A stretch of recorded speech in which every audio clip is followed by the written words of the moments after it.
My girlfriend texted, "I crashed your car. Don't be mad. My ex was driving and we were just catching up." I replied, "Is everyone safe?" Then I let my insurance company know an unauthorized driver wrecked it. When her ex got sued for $40,000 in damages. Original post: I, 29 male, got the text at 11:30 p.m. last Tuesday while I was getting ready for bed. My girlfriend Madison, 27, had borrowed my 2021 Toyota Tacoma to run errands that afternoon. We'd been together 18 months, living together for the last 6. The text: "Baby, please don't freak out. I crashed your truck. I'm okay." Derek was driving, we were just catching up over coffee, and he offered to drive back since I had a headache. He's not used to trucks. "So sorry, we'll explain everything when I get home." Derek, her ex of 3 years who she swore she had zero contact with. The guy who meant nothing and was completely in the past. My reply: "Is everyone safe? Where are you?" Her: "Yes, we're fine. At the accident scene. Cops here. It's just some body damage, baby, don't worry." I sat there staring at my phone. My truck, my pristine, fully paid off truck that I babied for 3 years, being driven by her ex, after she lied about who she was with. The anger was there, simmering, but something else kicked in. Cold calculation. I knew exactly what I needed to do. Me: "Okay, be safe. See you when you get home." Her: "You're the best. Love you." I immediately called my insurance company's 24-hour line. The conversation was brief and educational. "Hi, I need to report an accident involving my vehicle. I was not driving." The agent walked me through the basics. Then came the key question. Who was operating the vehicle at the time of the accident? Someone named Derek. He's not on my policy. My girlfriend let him drive without my knowledge or permission. "Sir, that's an unauthorized driver. Was your girlfriend in the vehicle?" "Yes, as a passenger." "I see. We'll need the police report and full details." Just so you're aware, with an unauthorized driver, they become personally liable for damages. Your comprehensive coverage may not apply to certain aspects. Perfect. Madison got home around 1 a.m. via Uber. Walked in looking sheepish, but not nearly sorry enough. She launched into her story. "Okay, so I ran into Derek at the coffee shop. Totally random. We got talking, and he suggested we catch up properly. Just as friends. Then I got this killer headache, probably from the caffeine, and he offered to drive back. He's not used to trucks and misjudged a turn and—" "You told me you were running errands," I interrupted. "I was. I just also got coffee. With your ex, who you let drive my truck." "Baby, it's not like that. We're just friends now. You're being jealous over nothing. The audacity. The audacity." "Madison, that truck isn't insured for random people to drive. You know that." She waved her hand dismissively. "Insurance will cover it. That's what it's for." "Actually, it won't. Derek's an unauthorized driver. He's personally liable for all damages." Her face paled slightly. "What do you mean?" "I mean, Derek's about to get sued by my insurance company for the full cost of repairs or replacement if it's totaled." You told them Derek was driving?" "Of course I did. I'm not committing insurance fraud for your ex-boyfriend." She stood there, mouth opening and closing like a fish. Then the anger kicked in. "How could you do that to him? It was an accident.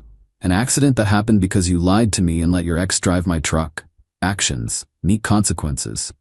Change it. Call them back. Say you gave permission." "No. This is going to ruin him financially." "Then maybe he shouldn't have driven a vehicle he wasn't authorized to drive." She stormed off to the bedroom. I slept on the couch. Not because she kicked me out. It was my apartment, my name on the lease, but because I needed space to think. The next morning, I got photos from the insurance adjuster. The damage was extensive. Front end crumpled, airbags deployed, frame likely bent. My beautiful truck was probably totaled. Update 1, 3 days later. Well, the drama escalated exactly as expected. First, Derek tried calling me. Blocked. Then came the texts from numbers I didn't recognize. "Hey man, this is Derek. We need to talk about the insurance thing. Madison says you're being unreasonable." "Dude, seriously? I wasn't even speeding. Don't be a dick about this. I can't afford a lawsuit. Please reconsider." Ignored them all. Not my problem, not my circus. Madison, meanwhile, went into full damage control mode. But not for our relationship, for Derek. His insurance won't cover it because he wasn't driving his own car. This is going to bankrupt him. Sounds like he should have thought about that before getting behind the wheel. He's a grad student. He doesn't have money. Again, not my problem. It is your problem. I'm your girlfriend. A girlfriend who lied about where she was going and let her ex drive my truck. The insurance company moved fast. Truck was officially totaled. Market value, $38,000. Plus rental car costs while I sort out replacement, $1,800. Plus diminished value claim, $30,200. Total, $43,000. They sent Derek a lovely letter informing him of his liability. That's when Madison's family got involved. Her mother, Denise, called me. You need to fix this situation right now. No, that poor boy doesn't have that kind of money. That poor boy is 28 years old and made an adult decision.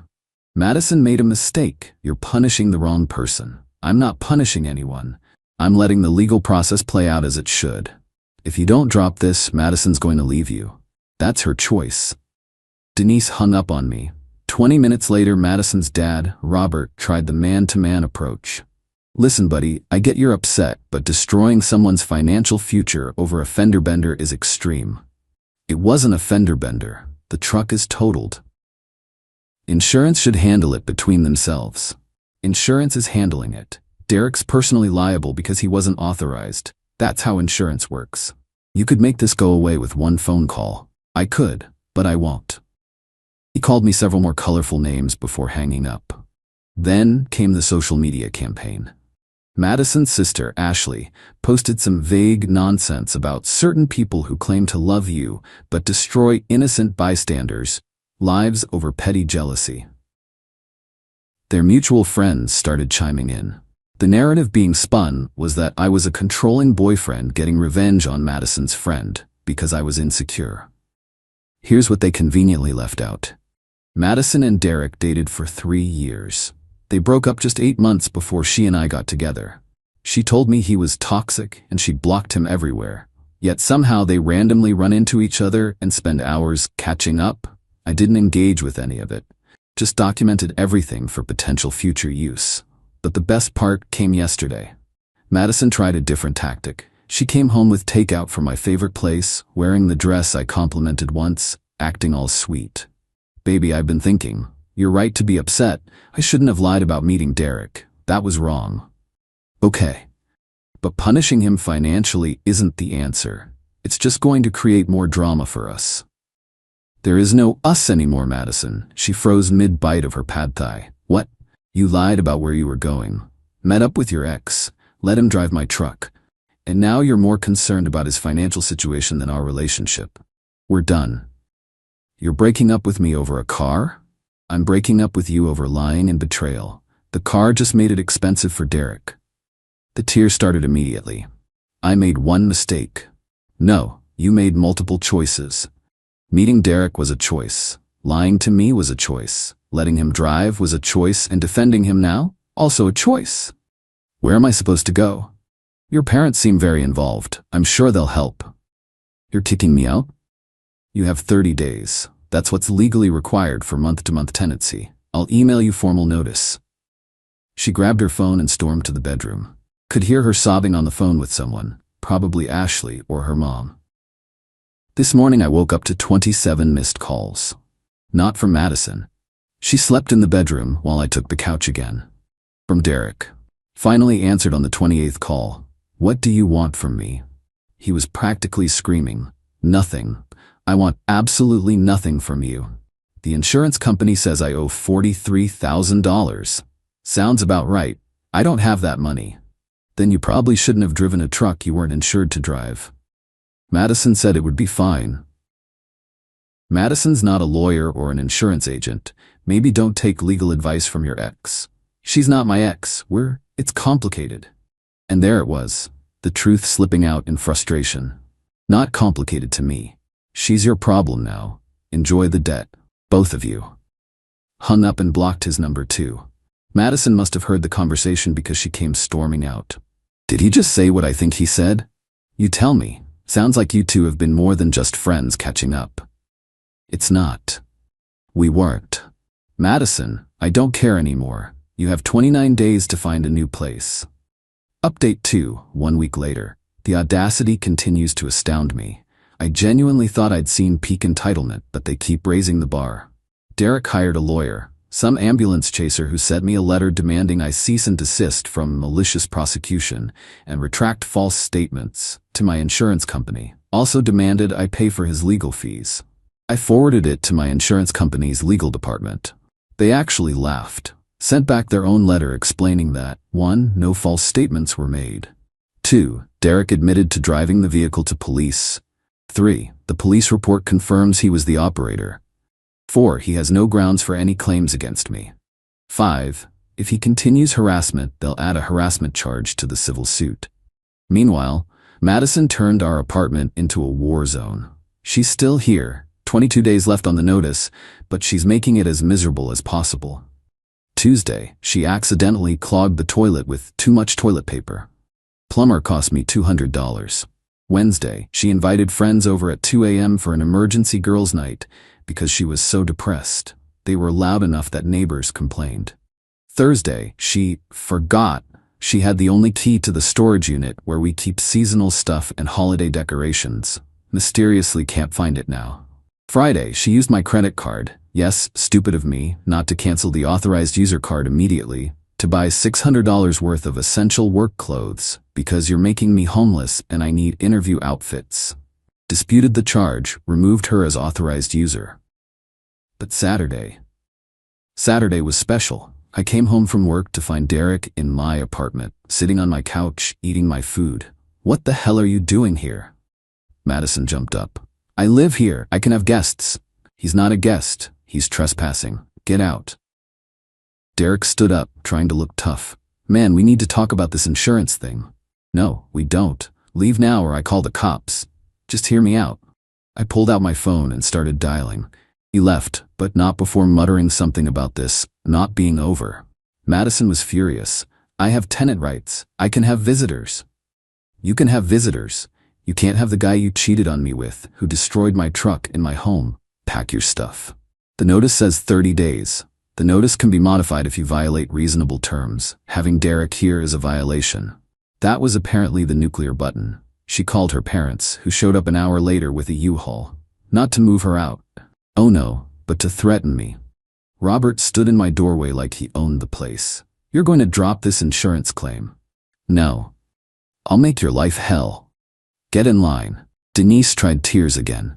Please, Derek's parents are threatening to cut him off. He'll have to drop out of school. Maybe he should have thought about that before he crashed my truck. It was an accident. Driving without authorization wasn't an accident. That was a choice. Ashley, the sister, arrived next, adding to the circus in my hallway. You're such a small, petty man. No wonder Madison had to find comfort elsewhere. Comfort? Is that what we're calling it? Madison turned bright red. Ashley, shut up. Too late. Cat was out of the bag. So you admit it? I said calmly. You've been cheating with Derek. We weren't. It's not cheating. We were on a break. What break? When were we on a break? In my mind, I was going to break up with you anyway. The hallway went silent. Even her family looked shocked. Then it should be easy for you to leave now, I said. You have 48 hours. Robert stepped forward. You can't just...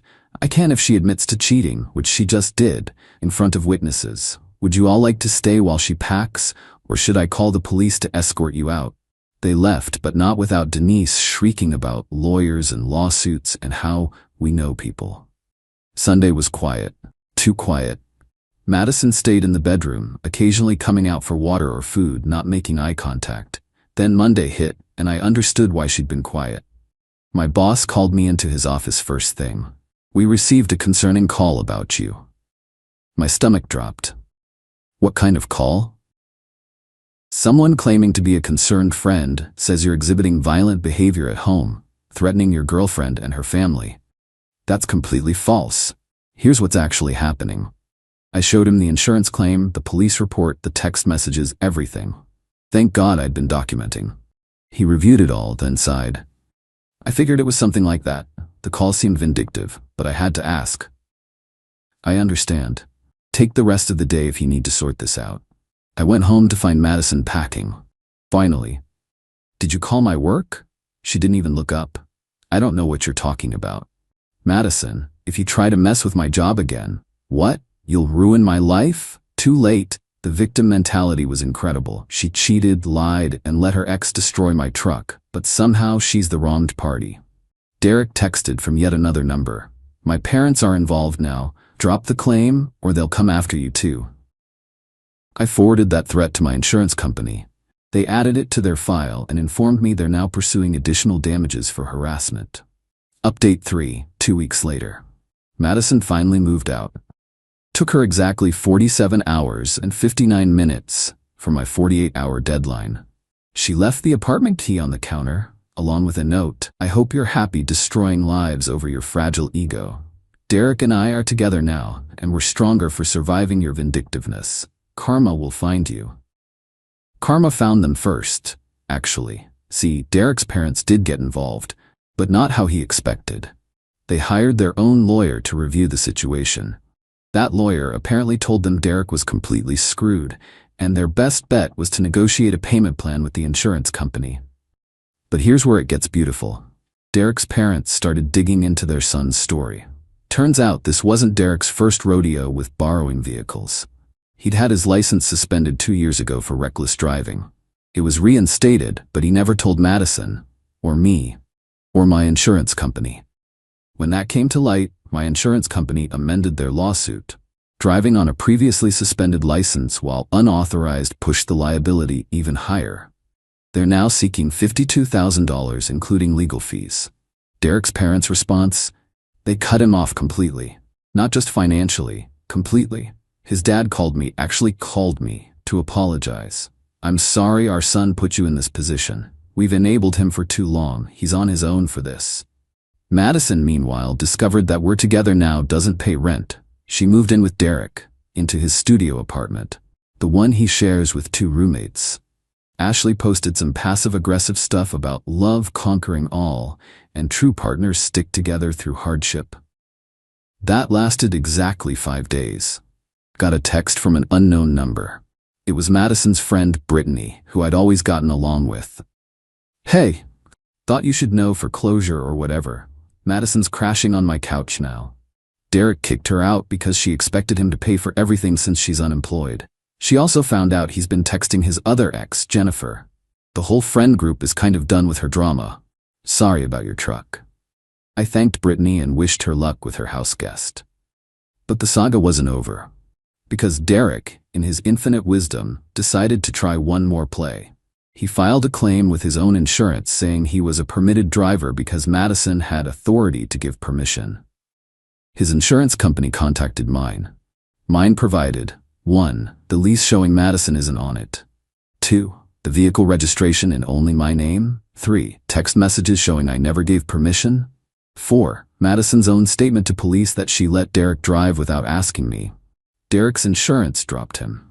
Completely. Not just the claim.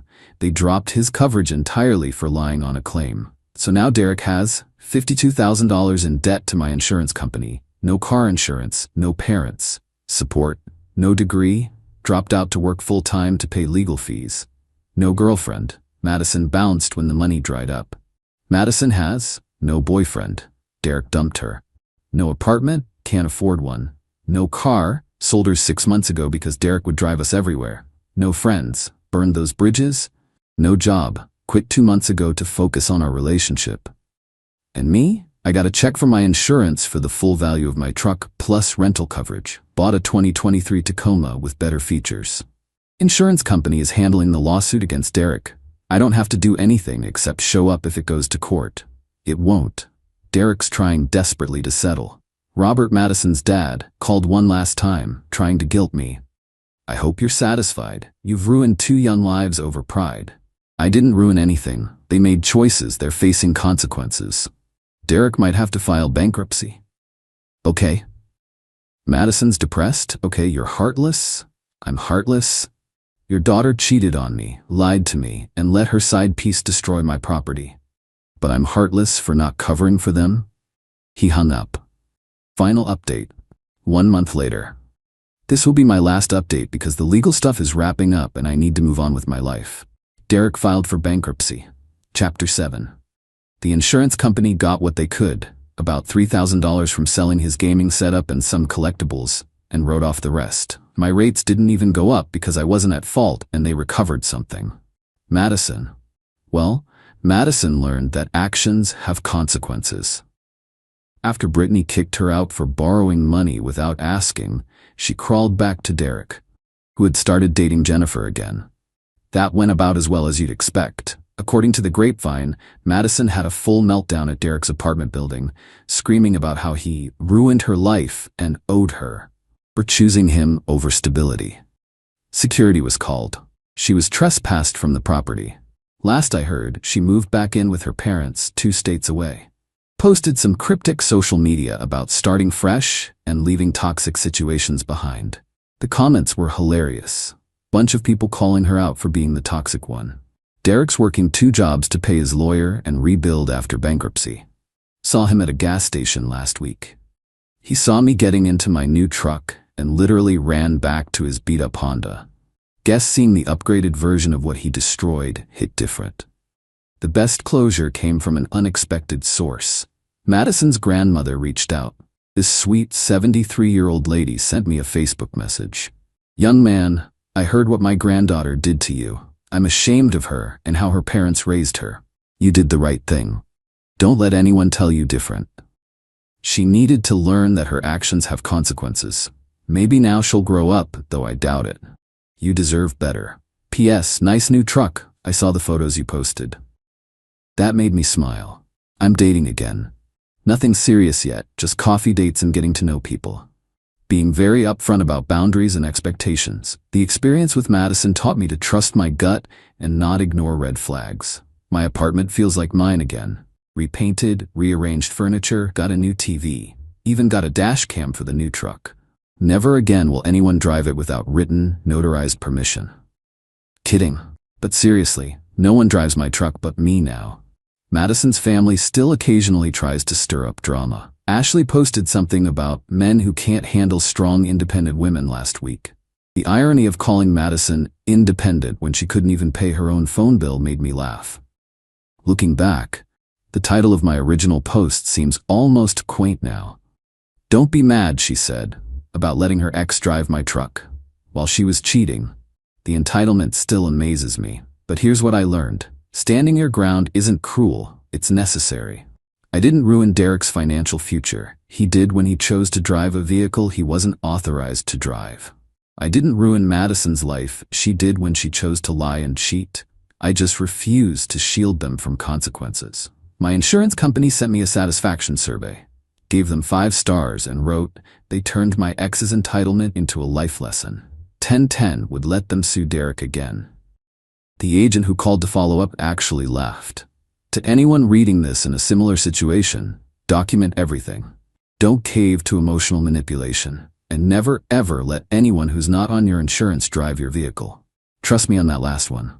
Ask Derek. Or don't. He probably can't afford the phone bill to answer.